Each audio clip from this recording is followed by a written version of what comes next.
Bonjour à toutes et à tous, à chacun, à chacune. Merci d'être là. On sait que voilà, ce jeudi matin, dans le cadre de la semaine de la presse à l'école, il y a eu des problèmes dans de nombreuses classes pour la diffusion de ce live. Donc on a décidé voilà, de s'arrêter là pendant une vingtaine de minutes sur cette question: la photo est-elle une preuve? On a à la fois la vidéo YouTube de notre nouvelle série Point de vue que vous pourrez partager et regarder en classe ou chez vous. Et puis il y a ce deuxième temps qu'on avait voulu faire avec vous, se dire au fond, voilà, les photos, elles peuvent effectivement être instrumentalisées, elles peuvent être partagées dans un souci de propagande ou de tromper les uns les autres sur les réseaux sociaux. Mais même quand la photo documente le réel, même quand la photo est vraie, réalisée par des professionnels, au fond, elle influe, elle n'est pas neutre. Il y a une écriture de l'image, comme il y a une écriture tout court. Et si on étudie bien l'écriture tout court en apprenant à lire à l'école primaire, puis au collège, au lycée, en devenant des experts des figures de style, en repérant les oxymores, etc., on voit qu'au fond le texte, la façon dont il va être écrit, la façon dont il va être dit, nous fait ressentir des émotions, nous accompagne dans la réflexion, nous guide quelque part. L'image c'est pareil. L'image, effectivement, elle a aussi une écriture, elle a aussi une petite grammaire. Et en s'arrêtant sur une dizaine d'images avec vous ici, et on va se poser aussi une dizaine de questions, qui sont les questions à se poser dès qu'on voit passer une image, au fond pour aiguiser notre esprit critique. Alors je vous propose qu'on démarre dès maintenant avec une question qui est la question la plus importante, c'est: où se situe le photographe? Donc ça, c'est une photo que j'ai choisie, qui est une photo qui est le prix coup de cœur du jury de la Fondation Varenne, qui a été remis la semaine dernière, à Pascal Bonnière, qui est photographe pour La Voix du Nord. La Voix du Nord, comme son nom l'indique, c'est un quotidien de la presse régionale du Nord. Et on voit cette photo, elle est particulièrement émouvante, et elle nous parle en ce mois de mars 2021. On voit que c'est une photo qui est entre sans doute une mère et sa fille, entre deux femmes qui sont séparées par une fenêtre qui est fermée, et qui essayent à travers cette vitre de se faire un geste d'affection, une marque d'attention, une solidarité de l'une avec l'autre. Et nous, là où on est avec la femme qui est dehors, on est à l'extérieur, encore libre de nos mouvements. Et on voit cette vieille femme, cette grand-mère à l'intérieur, qui est comme enfermée chez elle. Et effectivement, ça nous serre le ventre. On pense à nos propres grands-parents qui eux aussi peuvent être parfois entravés dans leur sortie. Si le photographe avait choisi un autre point de vue, s'il s'était installé à l'intérieur de la maison avec cette vieille femme, sans doute on aurait des photos très différentes. On aurait des photos d'elle en train de déjeuner, de dîner, en train d'appeler des amis, en train d'écouter la radio, de regarder la télé, de lire un livre, de vivre sa vie, peut-être jardiner, si elle a un petit bout de terrain derrière sa maison. Tout ça est réel. C'est-à-dire que cette scène auquel on assiste est vraie, et le fait que la vie continue malgré tout à l'intérieur de la maison est vrai aussi. Mais voilà, de choisir ce point de vue, d'être avec les gens libres de leur mouvement, libres de circuler, et de laisser cette femme derrière un mur, derrière une vitre, c'est un point de vue fort et qui influe notre regard. Et d'ailleurs, ce mot de point de vue, qui est celui qu'on a choisi pour notre série de vidéos sur YouTube, sur la chaîne de Mag Phosphore. Au fond, on voit bien qu'il il a un double sens. C'est à la fois le point de vue, comme on utilise entre nous en disant c'est une opinion, c'est un regard sur un sujet. Et puis c'est aussi où se situe, à quel point se situe le photographe dans un paysage pour le regarder, pour le prendre en photo. On voit à quel point ces deux mots recouvrent deux réalités qui ont à voir. La deuxième question à se poser, elle est importante aussi, c'est celle du sujet vers lequel se tourne le photographe. C'est également une photo qui a eu un prix Varenne, le prix international. On est au Brésil, c'est une photo de Léo Malafaia de l'AFP. On est au Brésil après une marée noire énorme et catastrophique qui a touché près de 1300 km de côte et souillé plus de 130 plages. On voit ce petit garçon qui est dans une position fragile, presque de martyr. Il a les bras ballants le long du corps, il a la tête tournée vers le ciel, les yeux mi-clos. On voit qu'il peut pas faire, qu'il a l'air démuni devant l'ampleur de la catastrophe. Il est lui-même couvert de goudron, il a un sac poubelle avec un petit trou au milieu pour se protéger le corps, avec d'autres manchons en plastique sur les mains. Donc il est dans une forme vraiment de misère et on est bouleversé par cette photo en se disant comment c'est possible de laisser un enfant seul face à l'ampleur de la catastrophe. C'est évidemment extrêmement symbolique.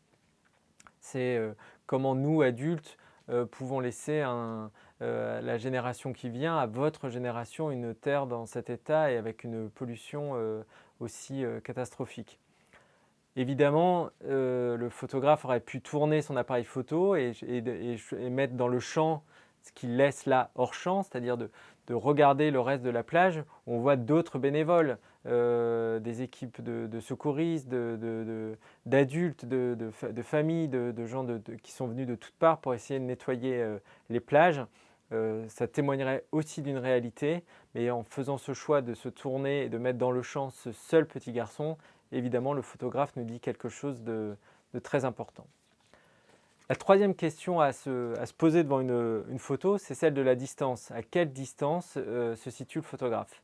J'ai choisi encore une photo du prix Varenne, c'est le prix de la presse quotidienne régionale et départementale. C'est Philippe Arnassan de Var-Matin qui a pris cette photo lors des inondations dans le Var en juin dernier.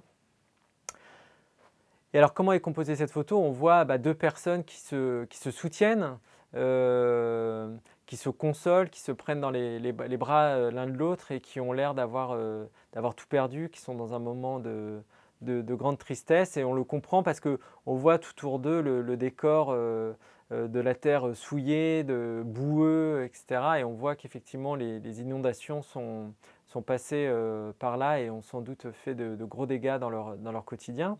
Le photographe aurait pu choisir de se rapprocher. À quelle distance est-il? Il aurait pu choisir de faire un gros plan sur ce geste de fraternité et d'empathie de l'un pour l'autre. Mais on n'aurait pas compris pourquoi ils se serrent dans les bras l'un de l'autre. Leur douleur aurait pu être n'importe quelle autre douleur. En prenant un peu de recul, en mettant des éléments de décor dans sa photo, il nous donne aussi des éléments de contexte. Il nous montre qu'effectivement, il y a eu des inondations parce qu'on voit la boue, on voit que le terrain n'est pas normal. S'il avait pris encore plus de recul, on aurait pu voir peut-être encore plus l'étendue des dégâts. On aurait vu des voitures retournées, des bâtiments détruits, mais peut-être on aurait perdu alors là cette touche d'émotion avec ces deux personnes qui sont dans cette douleur communicative. Alors c'est souvent ce plan-là d'ailleurs qui est choisi dans les photos d'actualité, c'est-à-dire d'avoir des personnes pour qu'on ressente de l'empathie, pour qu'on puisse comprendre que cette situation touche d'autres êtres humains comme nous, mais avec un peu de décor autour pour qu'on comprenne le contexte et qu'on comprenne de quoi il s'agit, quelle est la catastrophe ou l'événement dans lequel se situent ces personnes. La quatrième question et la quatrième photo, c'est celle de la hauteur. À quelle hauteur se situe le photographe? C'est la dernière photo du prix Varenne, le prix de la presse nationale. C'est Kenzo Tribouillard de l'AFP aussi qui a pris cette photo d'une personne âgée, malade du Covid-19 et qui sort guérie de l'hôpital. Et pourquoi je l'ai choisie et pourquoi je vous pose cette question? Parce que je trouve qu'elle illustre bien la question de la hauteur, effectivement. On voit au premier plan les soignants ont la tête coupée. Et au fond, le photographe s'est baissé pour se mettre à la hauteur de cette personne âgée dans son fauteuil roulant, pour être à sa hauteur où elle est assise et pour qu'on la regarde en plantant son regard dans le sien, en étant vraiment à la hauteur de cette vieille dame. C'est effectivement un choix important pour qu'elle n'est pas au centre de la photo et pourtant on ne voit qu'elle. Et on a envie d'applaudir aussi cette scène comme les soignants. la hauteur du photographe, ça influe. Vous verrez sur d'autres vidéos de notre série YouTube, on a choisi une photo de Kamala Harris, par exemple, prise d'en bas. On appelle ça en contre-plongée. Bah, effectivement, ça, quand le photographe se baisse beaucoup, il retrouve un regard d'enfant qui regarde le monde des adultes et au fond, on magnifie les gens qu'on prend en photo. À l'inverse, quand on prend en plongée, quand on est au-dessus d'une foule, par exemple, pour la prendre en photo, bah là, on le surplombe, on regarde de haut et on écrase un peu la réalité que l'on observe. La cinquième question, c'est celle de la profondeur. Quel est le nombre de plans dans l'image? Cette photo que j'ai retenue, c'est une photo prise en Indonésie, à Sumatra. Elle est dans la mallette pédagogique Okapi Phosphore que votre enseignant documentaliste ou votre enseignant documentaliste a peut-être.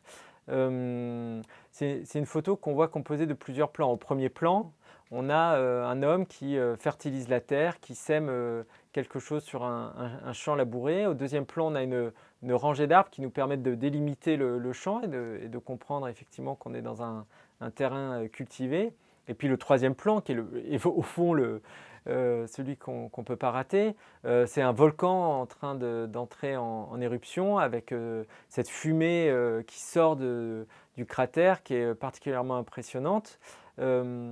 Et vous voyez, je vous parle de cette image, il y a 3 plans et au fond, on se raconte une histoire, cette photo nous raconte une histoire parce qu'il y a 3 plans physiquement, mais ça donne au fond une 3e dimension à la photo et ça lui donne une 3e dimension temporelle, ça nous raconte une histoire.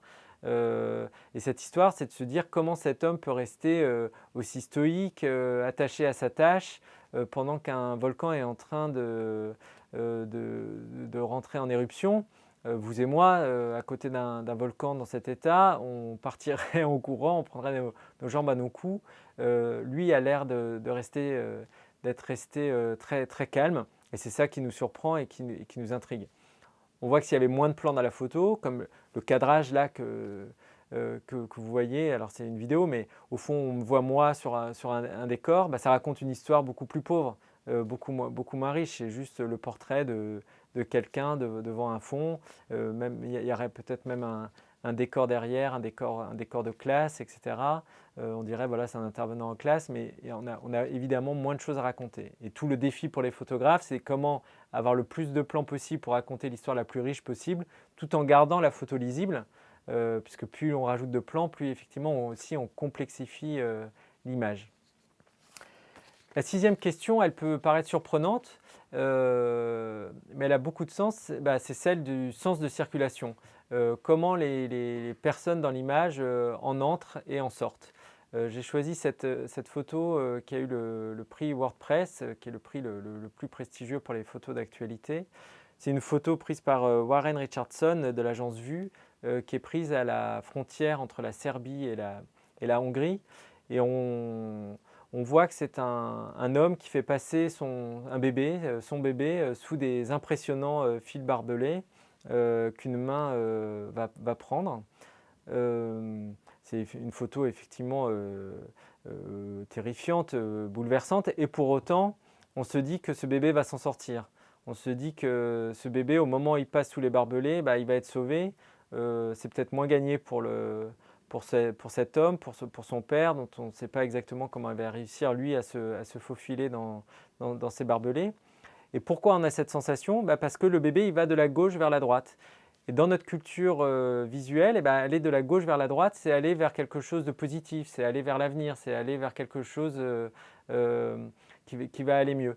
Et ça, c'est très lié au fait qu'en France, eh ben, on écrit de la gauche vers la droite et que la culture liée à l'écriture a induit une culture visuelle que aller de la gauche vers la droite, eh ben, c'est finalement aller de l'avant.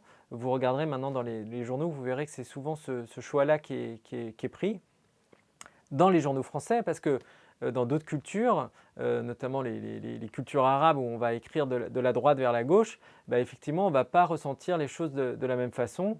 Et ça pose une question très importante dans les photos, et les photos sont-elles des preuves. au fond, entre l'intention de l'émetteur, celui qui prend la photo et qui capture un moment, et celui du récepteur. Aujourd'hui, avec toutes les infos mondialisées, les réseaux sociaux mondialisés, bah, une image prise à un endroit peut être interprétée complètement différemment dans un autre. La 7e question, c'est celle des lignes de force. Alors j'ai repris une photo que vous pouvez voir dans la vidéo YouTube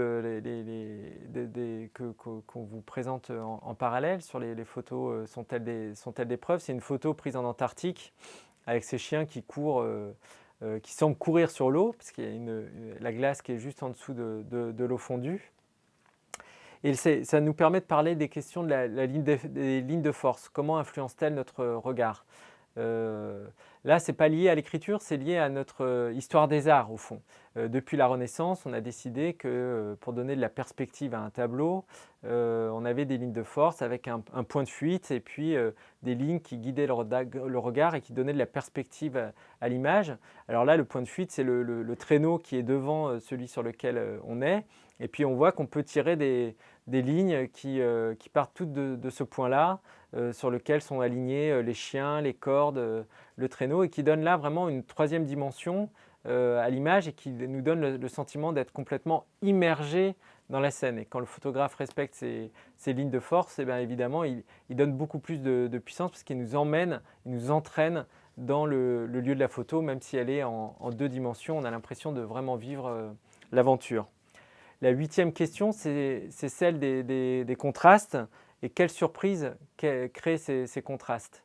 J'ai choisi cette photo qui est aussi dans la mallette pédagogique, d'une vague extrêmement impressionnante avec un surfeur. On voit, si vous amusez avec votre doigt à cacher le surfeur, bah, au fond, on a une photo de vague dont on ne voit plus la taille, qui pourrait être aussi bien une immense vague qu'une toute petite vague, qui pourrait être un clapotis sur la plage de Saint-Malo. Le fait d'avoir les deux dans la photo, ça nous donne l'échelle, ça nous donne l'immensité de la vague et ça nous dit aussi l'immensité de l'exploit de ce surfeur ou de cette surfeuse qui a peur de rien et qui est au cœur d'une vague géante en train de faire un exploit sportif. Les contrastes, ils sont beaucoup utilisés dans les images qui circulent sur les réseaux sociaux et dans les journaux pour attirer notre attention, pour créer un effet de surprise, pour nous choquer, pour nous étonner, pour nous amuser. Donc les photographes repèrent souvent ces contrastes-là, d'une fille seule dans un monde d'hommes, ces questions d'échelle, ces questions culturelles, etc., pour essayer de nous surprendre, parce qu'il y a plusieurs millions de photos qui sont postées chaque seconde, vous le savez bien. La 9e question, c'est celle des jeux de regard. Et donc j'ai choisi cette photo parce qu'elle est étonnante, elle est différente des autres. On voit que la question à se poser, c'est quel est le lien entre le sujet et le photographe, ou quel est le lien entre le sujet et le lecteur, celui qui regarde. Et on voit là que la personne nous regarde. Et c'est très rare en fait que dans des photos d'actualité, les personnes nous regardent. Souvent, le photographe est comme invisible. Les gens se regardent entre eux dans la photo, mais ne nous regardent pas, nous qui sommes en train de les regarder. C'est comme le 4e mur au théâtre. Et là, effectivement, il nous regarde et on ressent sa frayeur et on ressent toute la frayeur de cette scène où on est sur un petit bateau, un petit Zodiac face à un énorme chalutier qui a l'air de nous foncer dessus. Ce regard terrifié, il rajoute évidemment à la puissance de la photographie.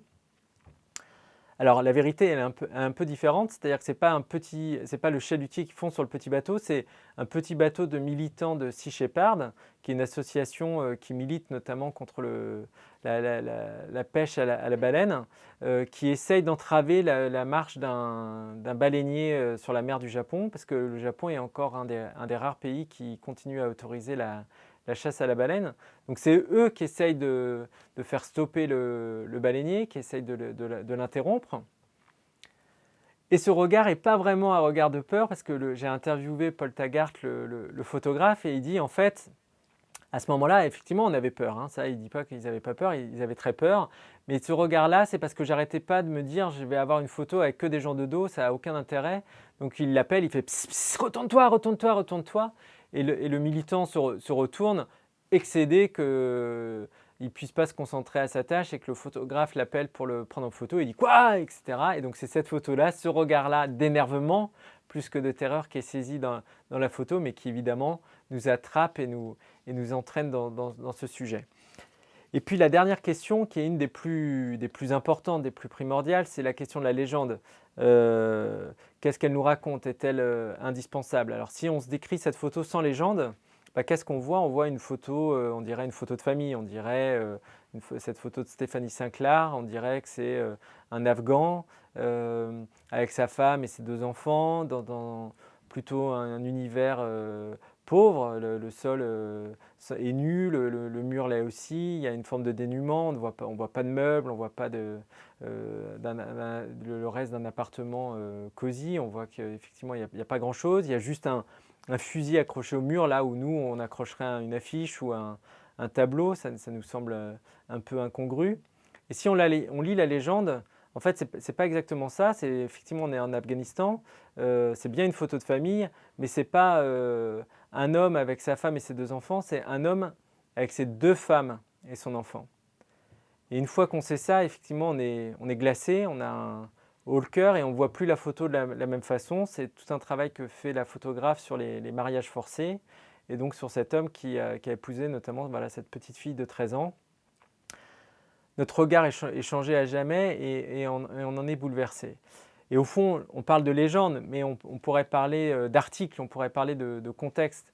La photo n'est jamais une preuve toute seule, c'est un élément de preuve parmi d'autres. C'est le travail du photographe, mais c'est le travail aussi du journaliste de façon plus générale que de croiser ses sources, d'essayer de comprendre l'action. Et c'est votre travail de lecteur et de lectrice que de se dire bah, je ne me contente pas d'une image, mais je vais essayer de comprendre quelle est l'histoire qu'il y a autour, dans quel contexte cette photo a été prise, qu'elle est censée nous raconter dans le phosphore qui vient d'arriver mercredi dans votre CDI. On s'arrête notamment sur les images des militants d'extrême droite qui ont pénétré le Capitole aux États-Unis en janvier. Et sur plein de photos qu'on a vu passer instantanément, on s'est dit mais c'est dingue, ces militants, ils peuvent passer sans que la police ne les arrête. On voyait des photos où les policiers semblaient leur ouvrir les barrières, leur donner le champ libre pour déambuler au sein du Capitole et de tenter un coup d'État aux États-Unis. Les journalistes ont travaillé, on fait des interviews, on essayé de comprendre ce qui s'est passé. Et en fait, la réalité est plus complexe que ça, c'est-à-dire qu'il n'y avait effectivement pas assez de policiers, que des policiers débordés par la foule ont dû ouvrir les barrières à un moment donné pour éviter de eux être écrasés et tués face à la foule en colère, mais que les policiers ont hiérarchisé leur travail et ont décidé que le plus important, c'était de sauver les sénateurs, les députés qui étaient à l'intérieur du Capitole et de les évacuer avant que la foule ne pénètre et ne songe à les blesser ou veulent les tuer comme c'était parfois leur intention. Donc on voit qu'il faut effectivement s'informer pleinement et qu'une photo seule ne peut pas témoigner d'une réalité.